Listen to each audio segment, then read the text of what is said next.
Here we go. Welcome to On the Chain. This is Jeff here with co-host Chip. What is going on, everyone?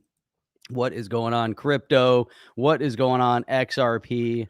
You know what, Chip? If you want to protect your XRP, you've got to self-custody. I think we've all fallen into that trap with all the different exchanges, but self-custody is the way you protect your assets. Gary Gensler helping SBF and FTX. You know what? I've come to the conclusion that Gary Gensler hates retail investors. I think he just hates everybody, to be honest with you. I think it's universal. And everyone hates him universally. So there's a lot, there's no love hate. It's just hate. Hate. Just hate. So Universal. Ready to kick this thing off? Let's go. Welcome to On the Chain. And wherever you guys are coming in from, it's got to be cold because, gosh almighty, it was 42 degrees here in Florida and South Florida. So we know it's cold in other parts of the world and country, unless you're in the Southern Hemisphere and it's your summer and you're just loving life. So there you go. So anyway, like, subscribe, click that notification bell anytime we go live and have amazing guests like we had this week. We had an exclusive interview with Blockchain Backer. We also had the second anniversary show. If you guys haven't seen it, go in there and check it out. It had John Deaton, had Jeremy Hogan, Blockchain Backer, Crypto Eddie, Jungle Inc., James Rule, XRP, and none other than XRP, the Standard Productions, better known as XRPP. And man, what a show. I hope I didn't leave anybody out. I think that was everybody. Then you had Chip and Jeff. No, of course us, because you get us because it's our show. That's what we do. You know, it's like that. That's what it is. So what an amazing show that was. I'll tell you what. And I also want to thank everyone. We've hit and exceeded 26,000 subscribers. Thank you. Thank you to everyone out there. Thank you absolutely for allowing it to happen. We were stuck at 25 for at least 3 or 4 months. So thank you, everybody. And as you come in here, drop where you're from. We'll throw it up there on the screen, but we don't want to delay. We only have limited time together. Drop it like it's hot. We only have a limited time together, so we're going to make the best of it, as they say. And the best. You know, it is the festive season, Jeff. You know, there's holidays. Obviously, it's, you know, we're in the middle of Hanukkah. It's Christmas tomorrow. And then Merry Christmas, Chip. Yeah, thank you. And Merry Christmas to you as well. So Sunday, which is tomorrow, there's not going to be a show, obviously, because of the holiday. So everyone's going to be with their families, enjoying life and enjoying the weekend. It's always bad when it falls on the weekend because it's like, well, sorry, we don't have to give you the day off because, well, it was a weekend. So there you go. You know what? Actually, I prefer it. You know, I think it's good. You know, everyone's off, and then you know what? You get 2 extra weeks of work, especially when you're in. You have a sales organization. You're trying to wrap up the year. Yeah, our organization is down. 2 weeks makes sense. We're basically off this whole next week, so wow, the entire company shut down. But I will be. We'll be kind of loosey goosey this week, but we'll be working. Problem is hard to get a hold of people, man. The problem is nobody's around. I mean, I had the worst time last week. It was like crazy. There you go, Scotland in the house. So anyway, let's get up to this, and I think that maybe. Hang on a second, Jeff. I'll be right back. 1 second. See ya, Chip. How about SBF flying first class, sitting in the lounge of American Airlines, hanging out, living La Vida Loca? Hey, you know what, Chip? I know it's in there. I know we have a couple things referencing it. $250 million bail posted bond to get out. You know how much they paid? They paid, I think, 1% or something like that. It was something zero. They signed a paper. We promised that if it goes south, their house. They put their house up as collateral. Yeah, for the $250 million bond and a $4 million house. But the way the rules are supposed to work is, and it's not a flight risk, of course. You know, did they take his passport? I don't believe they did. Well, maybe they did once he got to the U.S. Now he's in the U.S., but where's he going to go at this point? Everybody knows the man. You know, where's he going to show up? If I was him, I would have grown a beard and I would have shaved that hair. I would have just, he just. It would have been so easy. You know, the problem with that guy is he really, honestly, in his head, he thinks it was like he's playing a video game. Like he thinks life is a video game. He thinks that FTX was a video game. It was just fun, right? And I know so many people made mistakes, but I mean, we were just doing that. I mean, but meanwhile, billions of dollars of people's, hard-earned, money. It's just ridiculous. So I wanted to put this up here because, this, he's now going by Mr. Huber, but this is at Leerzite, I should say. Huber. Yeah, there you go. It's Dude, look well, how the warm it wind. is in Buffalo. Dude, -27. You know how cold it was here last night with the wind chill? Well, 63. my boys are playing in Chicago this week. I'm obviously a Buffalo Bills fan, but the Bills are playing in really bad weather in Chicago. It's supposed to be some kind of crazy weather there. And of course, that's what I'll be doing at 1 o'clock today, Jeff, watching the Bills play. So the bucket hat is awesome. Yeah, I have it in white. I don't know where it is. I have that one, and I'm going to see if we can make that Ooh. available on our store because everybody asked about it. Got my pork pie hat. Damn right, Pork Toby. pie, Stilton cheese, and a 20-year-old port. Whoa, man, that's beautiful. But I want to put this up here, Jeff, because hang on a second. Let me do this again. Let's start it off with this because this is almost just too much. But I love Good morning, Alan. Very easy hydroponics, driving his wife into work. Beautiful. What's up? Happy Merry Christmas to you and your wife, Alan. If you guys are listening right now, it's great to go into the new year, and thank you for all your support. But I'll put this up here because this is fantastic. This is at Learzite. He put in he goes by Mr. Huber now. It's a blank. This is all redacted. So if you're listening and it's all blacked out, blank but blank exclamation point. To blank and blank blank you blank two. With blank and blank from the SEC gov. So he took the SEC tweet and he redacted it and he reposted it. And now we're going to listen to this dope Gary Gensler. Oh my God, Harry. And this is good because he also took appropriately fixed the video as well. So let's see what he did to the video here. Pete in the house. What's up, Johnny? Good to see you. Here we go. Let's listen to this. I want to wish you and I wish for your brings you that which you wish for. It almost sounds like he's swearing at us. I want to wish you It does sound like beep, right? It's something the beginning part. I want to wish you like they're bleeping like the language. Oh my God.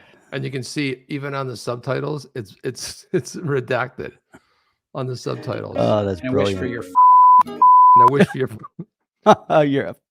you got an F in there somewhere. Wish for your brings you.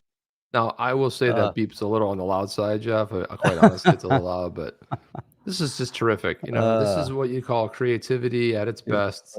Somebody put them, looking up the camera, and it's just really solid, man. Gotta love it. Thomas Brennan, everybody share the heck out of this. We need to get the same subscription as there are crypto law members that Deaton has. Let's get this out there. And you know what that number is? 76,000. That's what that number is right now. 76. Yeah, I mean, might be 76,001, but appreciate that, Thomas. Let's get it out there. Let's get the word out on the street. Get it out there, guys, because there's all kinds of good stuff. And let's look at this other one. This one I wanted to put up there too. This one I actually have the video on, but we're going to look at this is another. Let's just, because Gary Gensler's too much, man. Yeah, right? Turn the heat back on here in Florida. Well, Steve, you guys are up in Tampa, did last right? night? That's you know what I did last colder night? there. What's up? Fire. Fire. I pulled out the fire pit.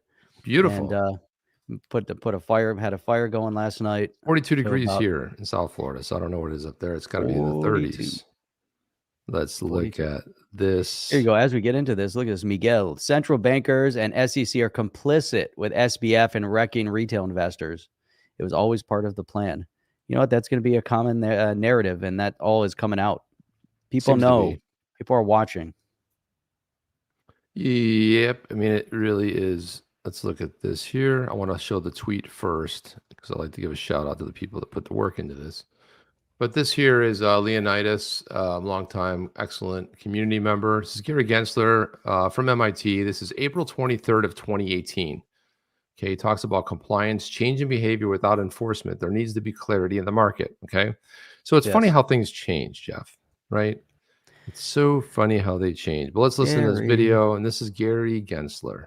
The problems. The people who issued the tokens, are they criminals? What happens to them? And then the people who are holding the tokens, were they scammed, and how do they get redress? I think regulators around the globe will sort it through, but as you saw in the first of these last summer, the DAO, the SEC chose to write, I think it would be called an order, but they didn't actually then have a civil money penalty. They didn't charge. They just wrote an order and tried to change behavior.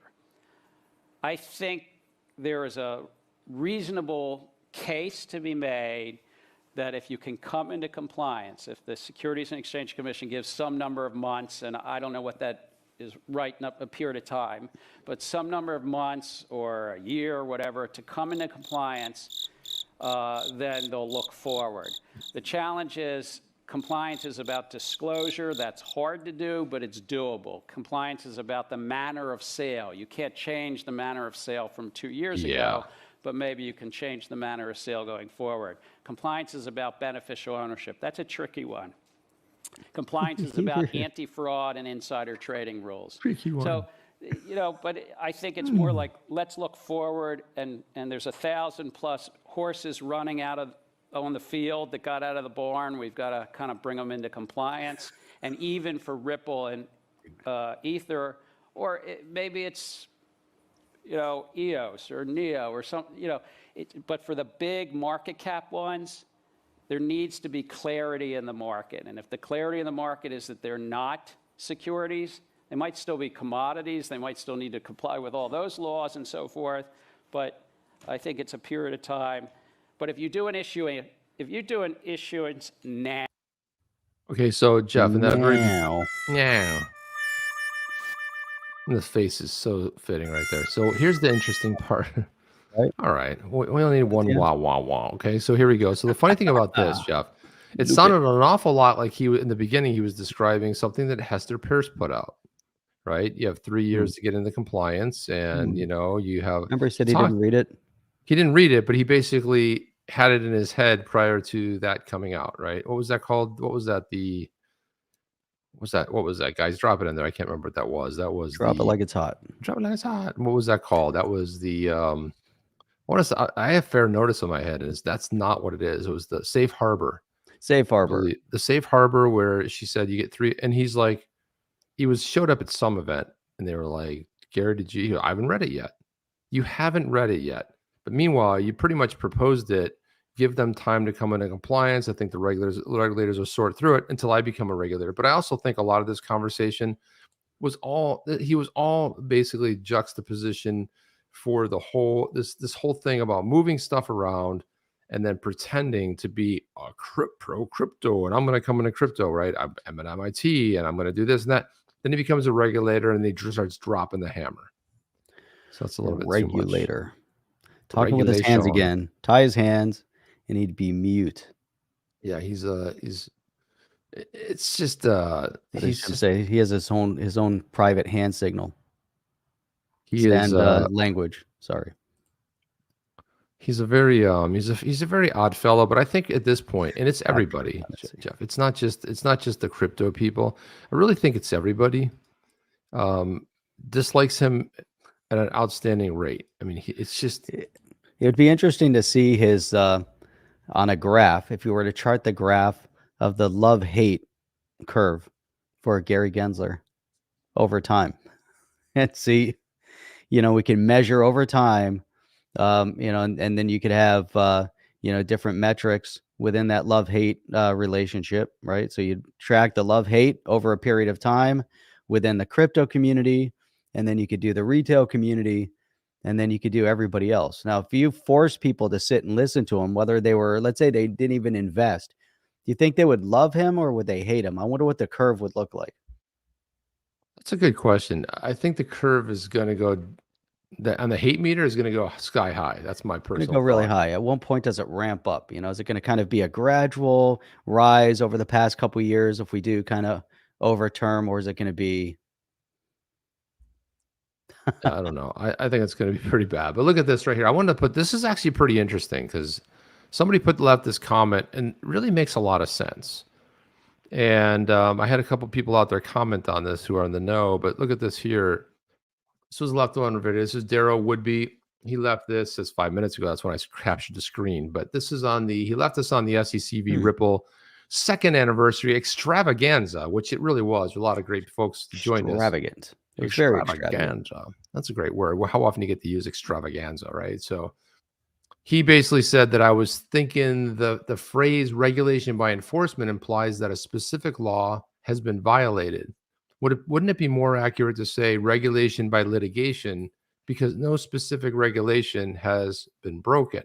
As an analogy of Ripple selling a security when I buy XRP, because I think Ripple will cause XRP to be more valuable, then wouldn't Warren Buffett be selling a security if I buy stock in one of the companies he holds stock in because I think it will cause the price to increase? Very good observation, Jeff. Right? So I like that too, because regulation by enforcement does have that implication that you broke a law. So we're regulating, they're enforcing something that they are interpreting. So I love the idea of regulation by litigation. Plus it sounds better. Regulation by litigation. In other words, we'll sue the pants off you just to see where we can move that line or move the goalposts or, figure out what that looks like. So yep. What are your thoughts on this? Does that make sense to you? It makes sense. It's good, right? I mean, it makes like regulation by litigation. That's really what it ought to be called. I'm like, and Darrell Woodby, again, one of the smartest folks in our, out there. And, one of the things John Deaton highlighted the other night was when he was on Real Vision. And Real Vision's for, probably your more really savvy investors, a lot of people who were really into investing and they talk about a lot of complex stuff. So they had John Deaton on there. And one of the things they said to John Deaton was like, man, who are all these fans? I mean, are they attorneys? Are they litigators? Are they, very, accredited investors? He's like, no, that's the XRP community. These people know what they're talking about. This is like regulation by procrastination. They're not really procrastinating in the Ripple case, are they? I mean, that seems like a pretty good.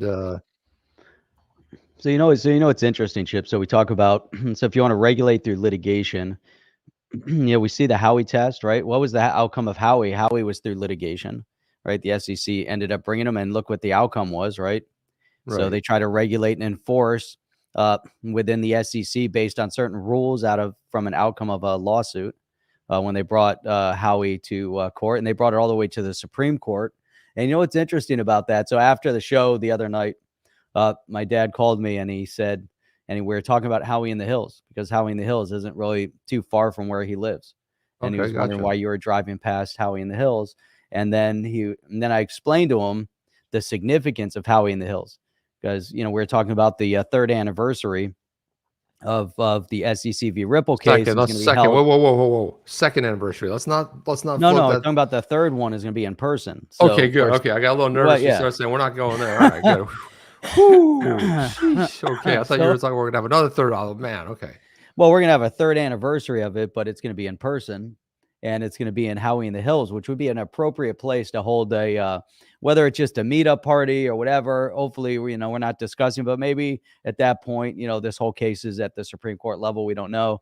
But either way, he brought it up, and I said, here's the significance of that location, why we want to host it at Howey In The Hills, because of Howey. And, this whole, the whole Howey test and where it was derived from. He didn't even know, and then we started talking about, the Federal Reserve and a bunch of other things. But it was interesting that there's still a lot of people out there that are in the know from a financial perspective, but don't know about Howey and don't know how, the different tests that have been derived. And that's the primary one through litigation. That's what we're talking about here also, and so whether it's enforcement or litigation, you have an overreach of the SEC, because there were dissenters even in the Howey case, right? Because there was still some claim. They try to claim that the oranges were securities. Yeah, and I mean, one of the main dissenters that wrote one of the Supreme Court justices wrote that the reason there was dissent was because it said, well, no, you're trying to classify everybody. There were like 5 or 10 people that actually went and actually grew picked the oranges and sold them and did everything like that. So they said, like, you're trying to and again, it comes down to this whole thing of like, what was the actual security? The oranges weren't the security. XRP is not the security. It's the scheme in which it's packaged up, right? Then the packaging was that, hey, guess what? You buy this plot of land on an orange grove, and don't worry, we'll do all the work. You buy it, we will, you put the trees on it, we'll go ahead and pick the oranges, we'll sell the oranges, and you'll get money from that, right? So that was that. They actually had an investment contract with this whole Howey test is from. But Howey, here's the funny thing: Howey was founded on May 8th, 1925. In 1927, it was officially changed to Howey In The Hills to reflect the beautiful rolling hills and sparkling lakes, which is the Florida Alps. Funny thing about that is, you guys know anything about Florida? It's kind of like if you watch those old cartoons from like the 1950s and that animals running by the same 6 houses over and over again. That's Florida. You can drive for 8 hours and still be in Florida. Like from Miami, you can start in Key West and drive for like 12 hours and still be in Florida. 12 hours. The same palm tree that looks like it's going by over and over again. It does. Oh my God. And the hills you see are where they do the garbage. They burn the garbage, and that's, you go, oh, there's a hill. Oh no, that's man-made. Okay. Mount Trash. Yeah. So I wanted to put Mount this Rush up there. Trash. And we've covered this before, but I think it's really incredibly interesting to know. So this young couple bought the Howey mansion, which was in decrepit decay. Funny thing is that Howey was the name of the name of the Orange Grove company. He had already passed on by then. But here's the other thing, Jeff. When I looked at this, and we should do a video on this, but I think it was politically motivated, this case that they brought against him, because he was bucking the system. He was going into politics, and there was there's a lot of tension there. Plus he was, he had a little bit of money, because from his businesses. So just the stuff that I've read, I'd like to dive deeper on that, but I think also that might have been politically motivated. Seems like everything has a reason to be filed, and they went after his company, but he was already long gone. Interesting. But let's look at this. Here it is right here. There's that. That's Howey right awesome. There. And this young couple bought it, and they turned it into like a destination wedding that you can go rent it. So I say we rent it. We have a moon party. We're gonna rent it. We're gonna have a big-ass party. Big ass party there, and we have it right there. And the whole thing about the Howey test, and there it is. And there's Howey right there. And we're gonna do it. William J. Meet Howey. up on the chain, XRP meetup at Howey In The Hills. Are there places to stay over there too, or is it just there are. Sure there are. Yeah, there are. And there's we're gonna be camping out in the Orange Grove. But if you look at that, check that out. Right here. Dude, that's Florida, if anyone didn't realize. That's gorgeous, man. Look at that. That's awesome. Holy cow, look at that. Look at that work. Man, right there, that doesn't belong in Florida. Look at that. That's beautiful. It's just gorgeous. Look at it, just scroll down there. But what if you guys are listening? It's it's kind of a rounded staircase going up. It's hugging the wall, with you're peeking in through an opening on the bottom and the top, so you can get off on the second floor. It looks like it goes up even higher. What part of Florida? That's kind of like that's northish of Tampa, kind of near where, like Tavares, which is more Orlando. Yeah, it's kind of like it's kind of like off the Orlando. It's like very close to Orlando, and well, I mean, so is Tampa. It'd be like northwest of Orlando, I think, right? Kind of up in that area somewhere. Something like that. It's north of Tampa, but maybe more northeast of Tampa.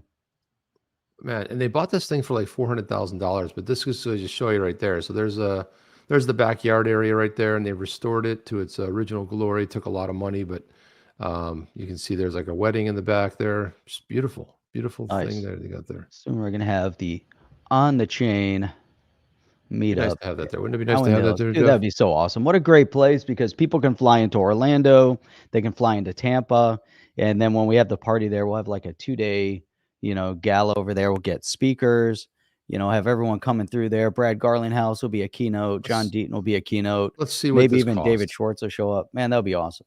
Meetings and retreats, social events. How many people can it hold?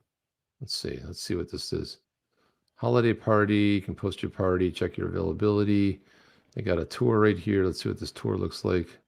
Oh, this is just photos. So look at that. We'll get a whole bunch of golf carts so people can drive around in golf carts. What we should do is like a morning 5K. That'd be sweet too. There you go. It's a nice grounds, everything. It's a beautiful little, be a cool place to live, man. I mean, it's a great look at that courtyard. The courtyard's fantastic. So it's just let's see if we can get inside the house a little bit here. Let's see what the heck. But it's very very cool. Sweet. That a lot of original furniture and stuff. Northeast Florida. Check it out. Keith, what is up? Man, we got a lot of Floridians here on the chain. Yeah, look at that down in Fired the up. cellar area too, right there. There's that picture we saw. But I'm curious about what it costs to rent this. But you can see here's some See how shindigs they've happy had the there. people are hanging out. See if they're happy. They're kinda Oh man, we happy. got to get a band like that. See that? People are just like hanging out. It's like, let's Can't do tell a if they're meeting happy or there. not. Let's just do a meeting. Just like we'll just do the podcast from there, Jeff. You know, it's like, What? it's like seems like such a waste, right? You know what, Chip? When XRP moons, let's buy the place. There you go. That'd be I love sweet. it. That'll be the on the chain studio. It's fantastic, man. Check the availability. Up to 400 guests. So there you go, right there. 27 degrees. 27 in Florida. That's not All right. right, we're not going to do it when it's cold, but we'll make sure it's pleasant. So it's going to be in the winter, so we can have be a blast. So It would be fun. on other notes, you know how FTX has been in the news like every single day, Chip? You know who hasn't been in the news? You know what no one has heard about? What's that? Wells Fargo. Oh, Wells Have you heard Fargo. anything Man. about Wells Fargo? Did I anyone have. hear about the fine that Wells Fargo just paid of $3.7 billion? Has anybody heard about this? Yeah. Whoops, zooming in on the wrong screen. But this one here, check this out. Ripple CEO Brad Garlinghouse comes out with a statement, Chip, about $3.7 billion Wells Fargo violation. And you know what we're only hearing about is FTX. Obviously, people lost some billions. They just paid a fine. You know why they paid the fine, Chip? Mismanaging customer funds. Yeah, exactly. Same thing. Same exact thing. The world is appropriately outraged by SBF and FTX's fraud, but when Wells Fargo mismanages billions in customer funds as well, it's barely a blip on the radar.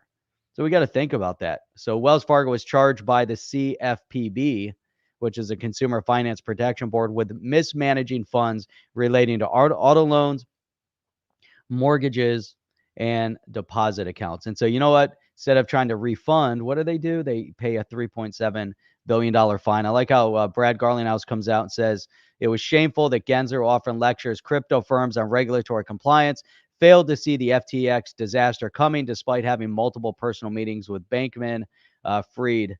And man, so there's something going on here. So is Gary Gensler covering up? Is he doing his job? Is he the man for the job? He's No. destroying retail, protecting big bank. And here's the big question, because as we see that, what was Sam Bankman-Fried's girlfriend's name? Caroline, whatever. And Caroline Ellis, and yeah. so, well, so they're flipping on SBF. The question are any of them going to go to jail? Is Sam Bankman-Fried going to jail? Is Caroline going to jail? Is that other guy going to jail? Are they, and if they do, are they going to go to jail? Let's say it was somebody else that wasn't interconnected into the overall narrative of the of what's happening. It's very murky at this point. Very, very murky. And then why does Wells Fargo get away with it? Why does Goldman Sachs get away with it? Why does what is the why I'm forgetting the name of the bank, the big bank in Germany? Deutsche Bank.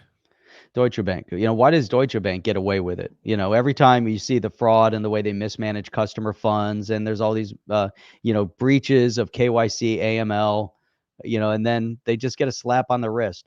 But yet, when it comes to crypto, and you see Elizabeth Warren and Gary Gensler and all of them, they seem to be piling on, really, really high with crypto.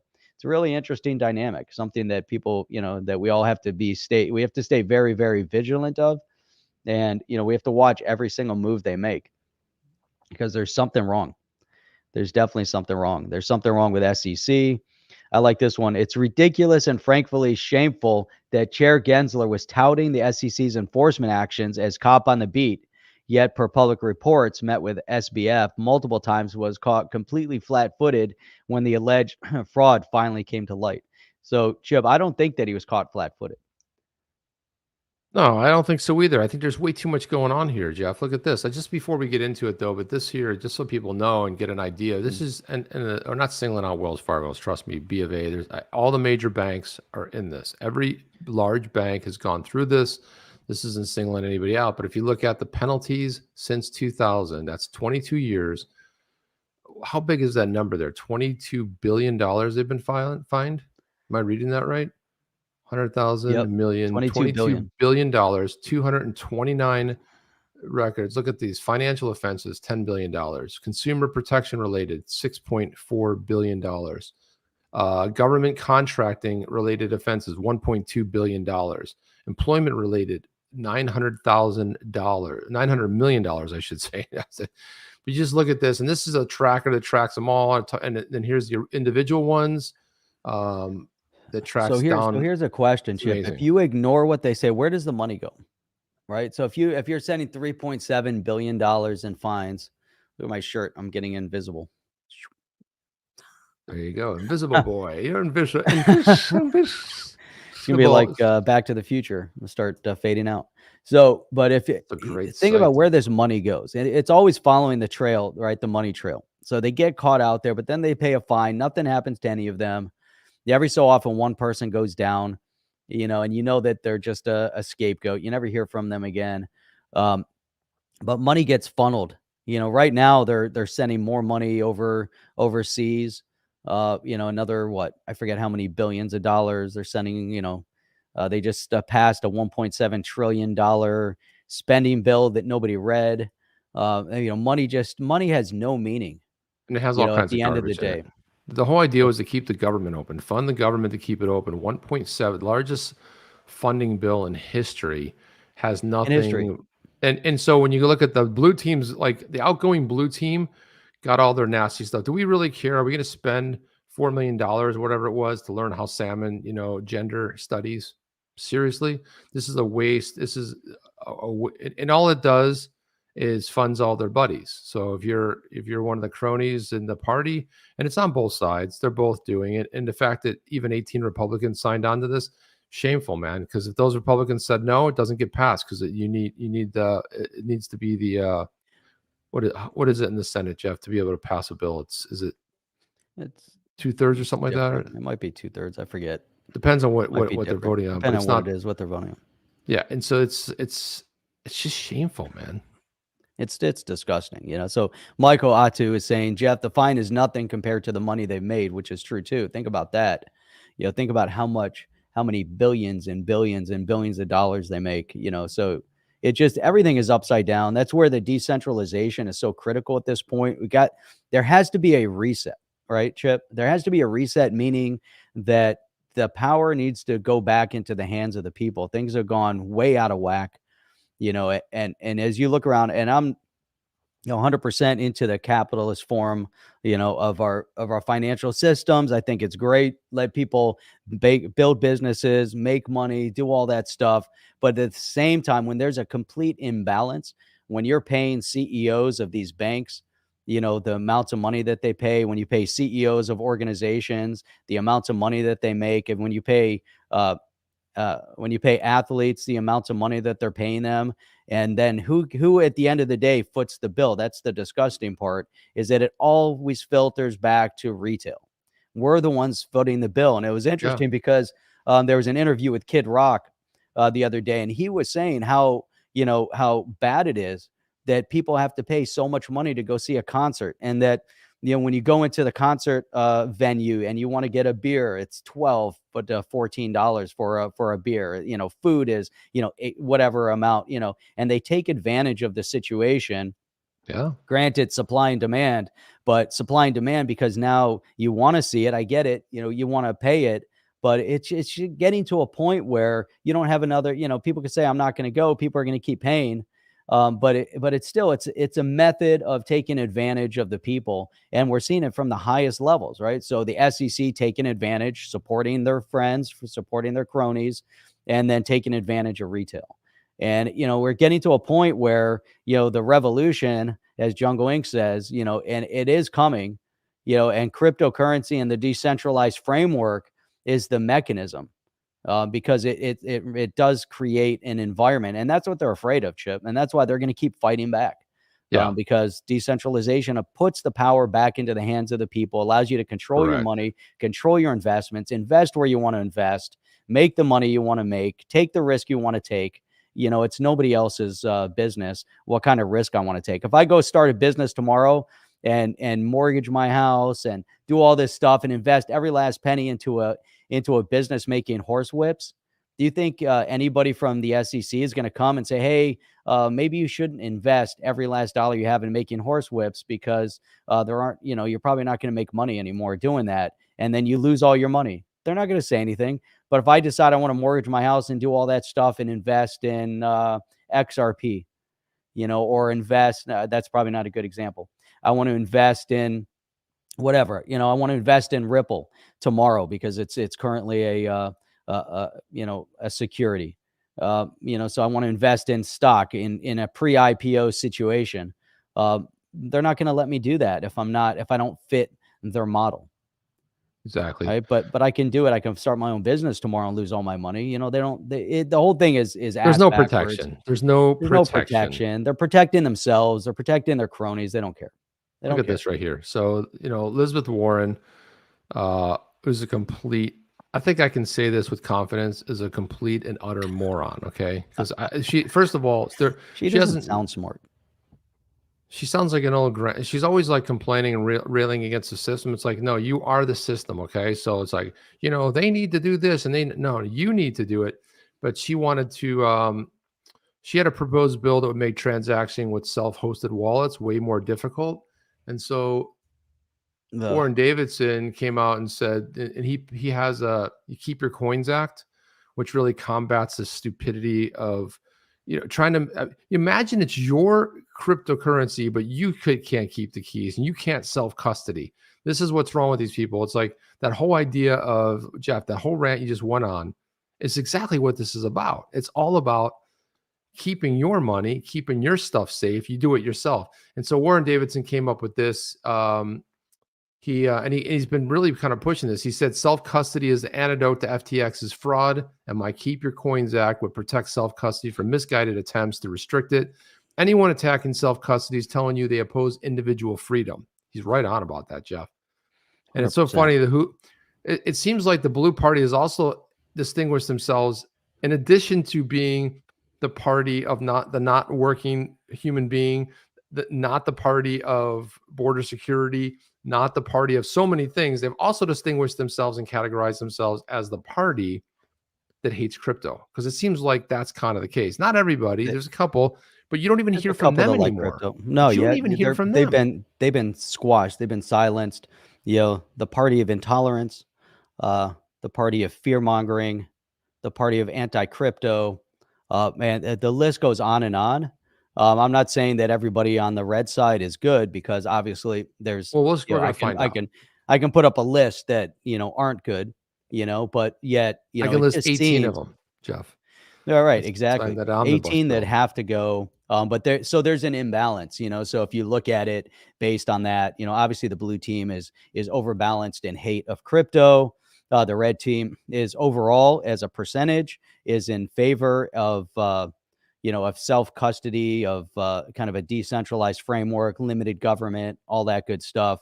You know, it amazed me. So Warren Davidson, we've got to have him back on. We're going to reach out to his office. We'll get him back on here. There's a lot to talk about with Warren Davidson. There's a few, you know, key players within Congress that we need to have back on here to talk and find out what's going on. Especially now that things are going to be moving come January 3rd, you know, things are going to be moving in a completely different direction. We need to hear from him. What amazes me, though, Chip, is that, do you remember, it wasn't that long ago, people were piling on Warren Davidson and attacking him, right? Well, they were attacking him as being anti-crypto. And I say, you know what, that's just a false narrative that's being fed, and people are buying into it. Yeah, I mean, people, and also that, and of course, I was out there trying to explain to people. People are like, "Oh, yeah," so like the last hearing that happened in early December, they're like, "Oh, what about this? And you said you were going to do this." Like, doesn't change over to the red team until January 3rd. Oh, okay. And then, you know, people were, but I wanted to cover this one thing that he said, because there was a question on Twitter, and they were asking him why new laws are needed if everybody is already aware of self-custody. And then he said, well, current and previous Treasury secretaries have discussed banning what they call self-hosted wallets, which is self-custody. Elizabeth Warren and other numerous members of Congress have proposed bans. We need to positively protect it to defend freedom, like the Bill of Rights. And ultimately, there should be a Bill of Rights for my dog is getting crazy. There should be a Bill of Rights for crypto holders. You know, why not? But Why I not believe have we'll a get there, Bill of though, Rights Jeff. for crypto? You know, why not have that? I believe we will get there. Look at this. Whoa. Hey now, Joni. Appreciate that. Merry Good Christmas. support. Thank you so much. I really appreciate that. Joni and Steve, appreciate you guys. And, you know, not only that, but your support, but also, you know, being longtime supporters, because I mean, back in the day when we only had a couple subs, right? When you guys were like, you really kind of encouraged us to continue to go. So thank you for that, Joni. Merry Christmas to you as well. Sorry. And Happy New Year. Keep that up to there. everybody out You know, there. So here's wait, another hang on a second. Miguel. Get the song ready, Jeff. Where's Oh the- yeah, you know what? Come Almost on, man. forgot. This is my favorite We got to part do right this, here. the first one, the first super chat. Super First- chat. Let's get Super the guitar the ready. first Let's super get. chat of the day. We got the super chat song. Where is it? Ready? I'm Here listening. it comes. Yeah, I'm Here it listening. goes. Yeah. Ready?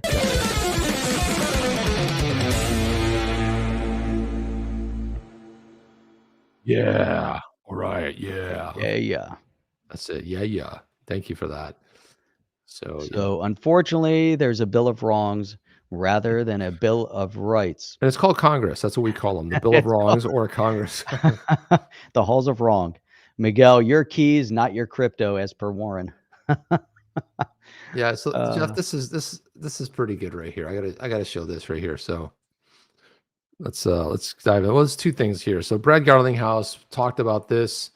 Wall Street Journal opinion piece said, you know, for months, Gary Gensler claimed to have authority over crypto and then warned about self-dealing at their exchanges. You know, why didn't they investigate FTX? Right? Because they were in collusion with them. By the way, we heard one meeting. Jeff, there were more meetings. There were more meetings a number of times. I mean, imagine you are using FTX to write basically the whatever standards or whatever that's going to protect FTX. So this is crazy. They brought douchebag in to give advisement on crypto policy. Sam Bankman douchebag, is that his name? Oh yeah, Sam Bankman douchebag freed.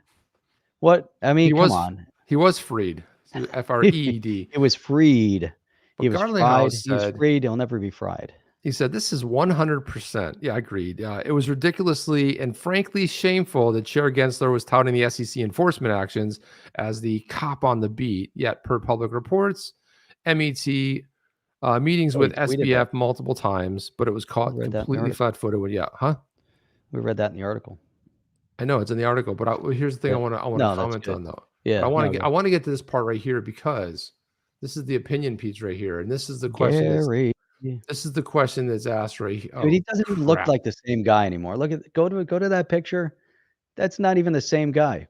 Well, that was him from 2 years ago, and this is him. That's bloated, not even the same guy. Gained is that some him weight. fat? Is that fat SBF? What he's as a vegan? I can't read it here, Jeff. So. How does SBF as a vegan gain 100 pounds or 50 pounds? How is that possible? How do you gain weight as a vegan? It's very possible, Jeff. And I can tell you. His veganism is eating bread. That's all he's eating. Just eating carbohydrates. Well, that could be too, but I mean, I know that I was off the meat thing for a while, and I kind of came back to it. But you ate fish. I did eat fish. Yeah, I did fish and stuff like that. But it was really just all I did was really cut out chicken. Nachos. They eat pasta. Yeah, pasta too. Yeah. So Tiffany Fong put this out. Sam Bankman-Fried. Jeff, you teased this earlier, but there he is right there. There's Sam Bankman-Fried at JFK Airport, living large in the AA business class lounge. So here he is right here. Last night in business class, he's with his parents, FBI, and lawyers. Right. Asked for a pic, and he said, "Ha, maybe not today." And there he is playing video games like nothing happened. Like everything's fine, Jeff. He was in the Bahamas. He wasn't going to get extradited until he realized he was in one of the worst prison systems in the world. In North America, the North America region. Forget about if you go elsewhere. And all of a sudden, like extradition sounded pretty good, and it looks like it's treating him pretty well. Here he is sitting in the first class lounge. He's having a good time there. They covered this guy's face up because I don't know who that is, but they surely don't want to be in a picture with Sam Bankman-Fried. Who's that? Who's that guy with the who's the Lego guy in the back? Well, they just covered his face because they don't want to dox some guy like, dude, you were sitting next to this SBF. I mean, who they'll give that guy more trouble than they will Sam Bankman-Fried. Which lounge are they in? I wonder what time of day that is, because that's pretty empty. Every Delta lounge that I've been in lately has been packed. It must have been Just late filled, too. filled to the brim, unless it's late at night.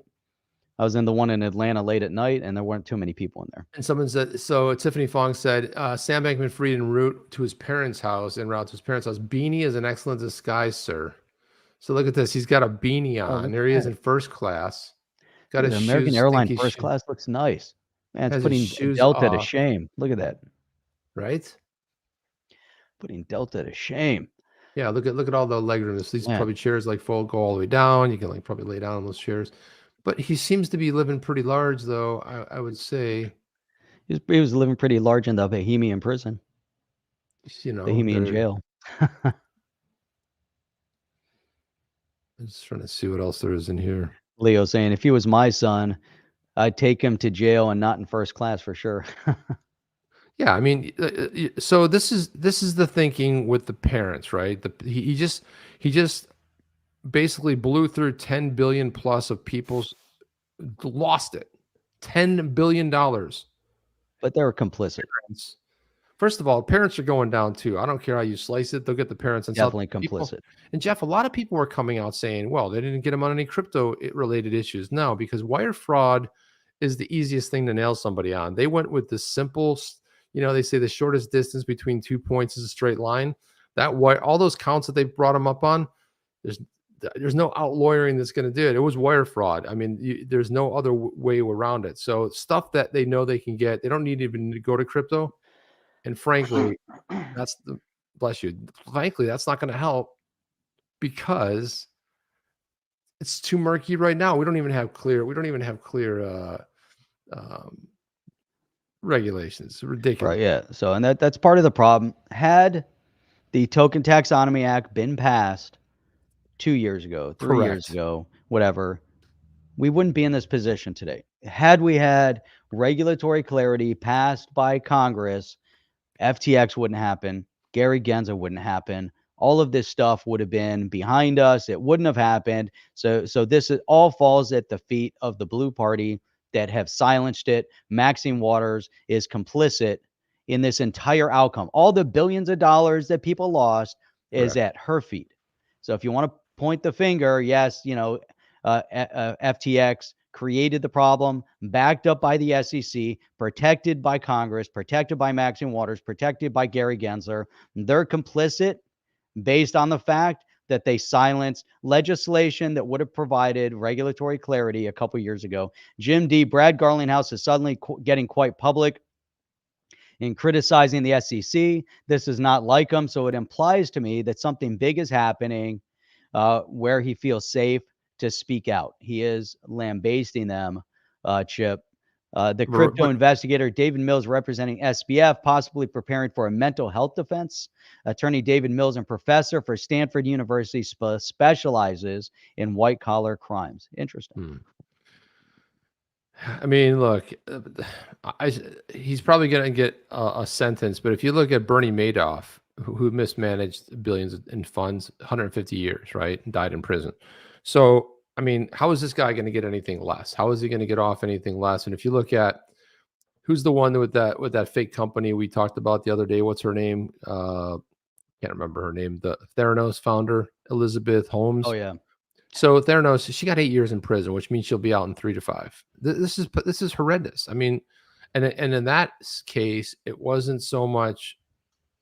It was investor funds, but she lied about stuff. Holmes. She misrepresented Elizabeth Holmes. Yeah, she misrepresented. She lied, and she got 10 years. This is a joke.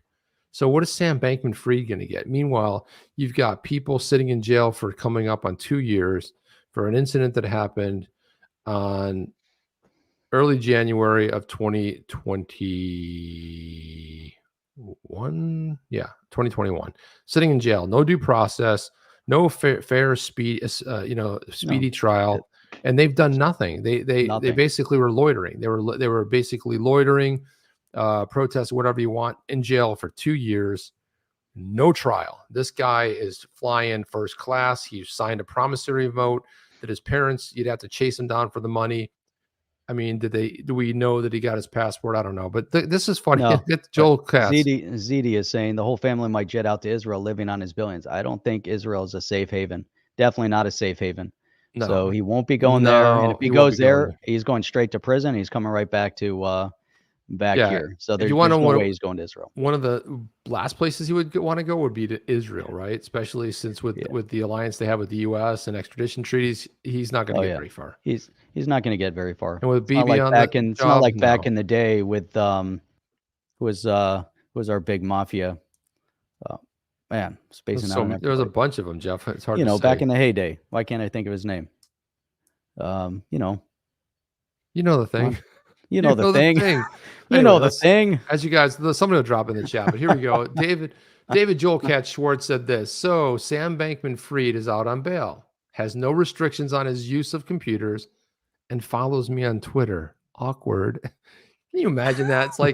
It's like, hey, what is your distinction? Oh, I'm the chief tech officer over at Ripple. And what else? SBF follows me on Twitter. Awkward. Can you imagine that? It's Sam Bankman-Fried follows. So he's probably enjoying reading his tweets. Like as he's seeing David Schwartz's tweets in his feed as he's scrolling through, enjoying life, probably playing video games. Like I said, everything was a video game to this guy. And I'm just shocked at the fact there were no due diligence by any of the investors, any of the how do you not look at basic stuff? Holy cow. Thomas Brennan. What is up, Thomas? Huge support. Appreciate that. Second super chat of the day. And by the way, guys, if you guys want to support On the Chain, we have some, you can also join as a member, On the Chain member, which is also kind of cool. But you know what? This support deserves another quick song from our buddies over here.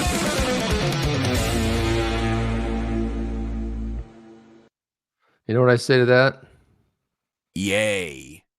Absolutely. Give me a yay. You know what the kids say? Yeah, that's what they say, man. Yeah. Right on. Yeah. All right. DNI, what's up? DNI over in Thailand. What is going on? SBF stole $600 million at the end and gave it to his parents to hold on to, the family retirement plan. Yeah, he must have given it to him on a ledger. That's coming back. That's a clawback. Don't worry. All that stuff is going to be found. They just found, I think, 500 million in cash or 600 or 700 million in cash somewhere. There was a reason there wasn't financial. There was a reason for all that. I mean, it's forensic people will find it. It'll take some time. They will uncover it. They will find it. And the fact that Caroline Ellis is cooperating means that she's going to do everything she possibly can to get a lighter sentence, because she's going to go down, but probably be out in a couple of years, and she's in her 20s. So, hey, man, you're 35. People forget about it at 40, 45. Who knows? Everyone seems all right. Timing is very suspicious. Timing's always suspicious, Jeff. There's no such thing as a coincidence. Follow the money. Man, you can throw out all those sayings. They all seem to make sense. They all seem to make some kind of sense. And then I wanted to get to this tweet here.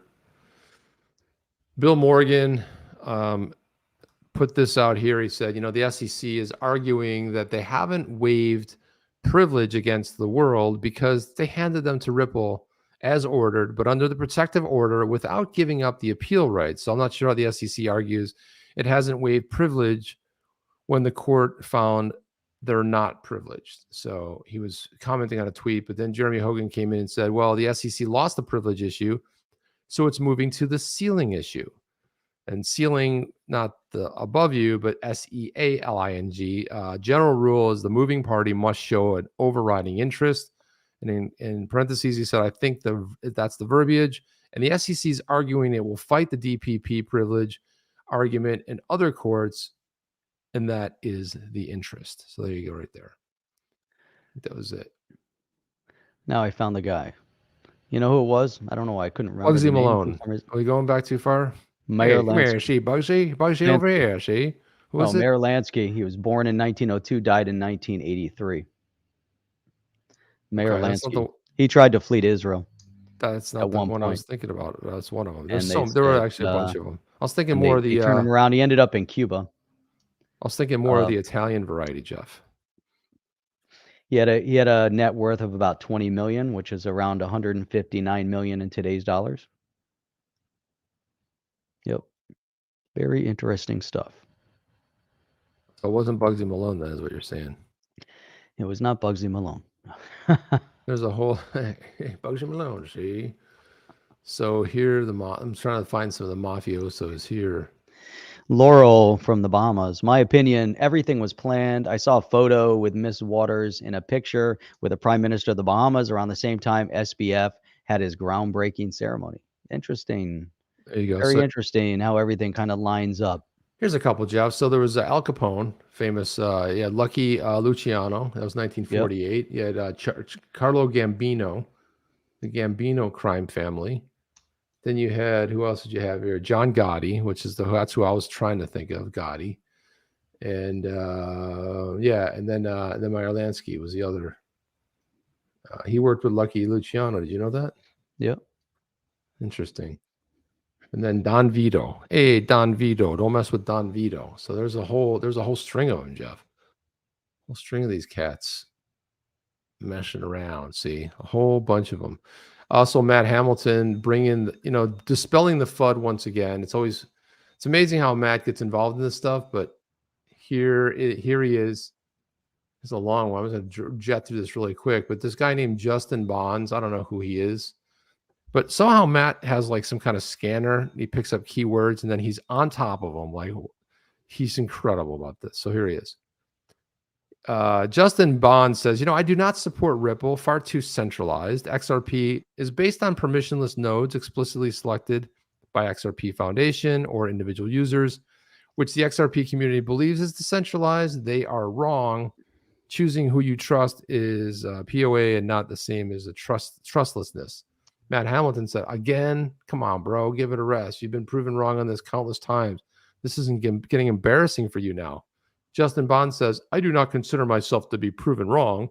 We disagree. Just because you give a counter argument does not mean you prove me wrong. You have a different definition of decentralization. You act as this is embarrassing for me, but XRP definitions are minority opinion. Matt Hamilton said, no, you're wrong. It's not an opinion. You made objectively false claims. You have a right to your own opinion, but not your own facts. Bonds says, your peculiar definition of decentralization is a fact. Point out where I've made objectively false claims. You cannot. You just made objectively false claims by accusing me of that. I disagree with the place in proof of work, proof of stake, with individuals choosing who they trust is trustless! Exclamation point. I had to read it in that dopey voice, Jeff, so you know the difference. And then Matt Hamilton said, you have repeatedly claimed the network's permissioned, despite there being no permission system or central authority that can prevent you from transacting or participating in the network. He said, Justin said false. You can't realistically coordinate around non-overlapping UNL lists without forking the network, allowing power to be maintained by the official UNL list. Decentralization does not require trust. This does. I addressed this in my critique, but you already knew that. Matt Hamilton. Yes, just like every other cryptocurrency relies on social consensus. You already know this. Here's a thought experiment that might help you. Which is the real Bitcoin? BTC, BCH, or BSV? And why? So if he wants to talk about forks, let's talk about forks. So if Justin Bonds comes in and says, well, I'm just pointing out that you're moving the goalposts. I'll continue to engage due to your interesting question. I'm a veteran of block size debates, so I've given this much thought. BTC, BCH, and BSV are all Bitcoin. Why? They all have the same Genesis block, and they continue the chain. Matt Hamilton, but the asset BTC is not fungible with the asset BSV. So which is Bitcoin? So don't play with Matt, because Matt's going to crush you like a little weasel that you are. He says, I'm not weasel. I'm just trying to help you understand that every cryptocurrency relies on social consensus at some level. XRP is not different. Matt, Moon Lambo. Oh, I'm sorry, Moon Family Sedan. You had to kind of walk it back in the bear market. He says what people like him are actually advocating for is a system of anarchy. If there's no social consensus among network participants, well, then what you have is a state of anarchy in which everything goes and no one can tell a participant no. And this would make any blockchain useless. Matt Hamilton, he's yet to answer my which is the real Bitcoin question, as in order to do so, he has to admit that all cryptocurrencies are based on social consensus to at least some level, which undermines his entire argument. There. Man, good tweet stream there, Chip. It has come to that time. Is it that time again? And it's that time. And, want to wish everybody on here a Merry Christmas, Happy Holidays. You guys are amazing, right, Chip? Everyone out there is amazing. Everyone's amazing. Thank you for the big supporters today. Appreciate you guys. Yeah, Joni and Thomas, appreciate that so much. Thank you for the big support.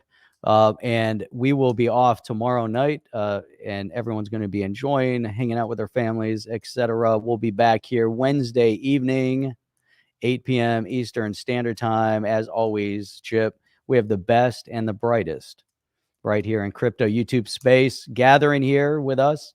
We now have over 26,000 subscribers, on the way to 100,000. So there is that. Yeah, we're on the way.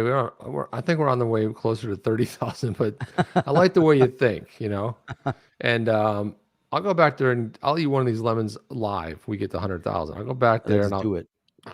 Live lemon. Get us to 100,000 and Chip is eating a whole lemon raw with the skin and all. Well, let's not go that far. Let's just say the juice of the lemon. Let's not get crazy, Jeff. That's crazy talk. But listen, guys, we got 2 more shows. We'll be back on Wednesday night and I believe Saturday. And then when is New Year's? Is that next Sunday? Next Saturday, Sunday. So we only have 2 more shows. Guys, there's only 2 shows left. Let's 2022. Then we'll be into season 3 of On the Chain. If you guys are also appreciate everybody listening on the podcast, I know that podcast list is growing. And guys, if you could, before you do anything else, because we love you and you guys love us, go ahead and follow us on one of the podcasts. If you're listening to Google Podcasts, follow us there because we're trying to really boost that up. And if you're on Apple, go ahead and follow us there. If you're on Spotify, follow us there. Wherever you consume podcasts, but just follow us. That way, when you're like, you're on a trip, you're in the car for 30 or 40 minutes, you want to listen to something, you can pull us up there. You don't have to pull us up on YouTube or Twitch, which nobody does anyway, but I'm just saying. So there you go, guys. Have a great one. Wish everyone a Merry Christmas. Guys, have a great holiday. We'll see you on the next one. Chip and see you Jeff. On the next one. Oh. Are you down with OTC? Please like, subscribe, and click the bell to be notified when the next video drops.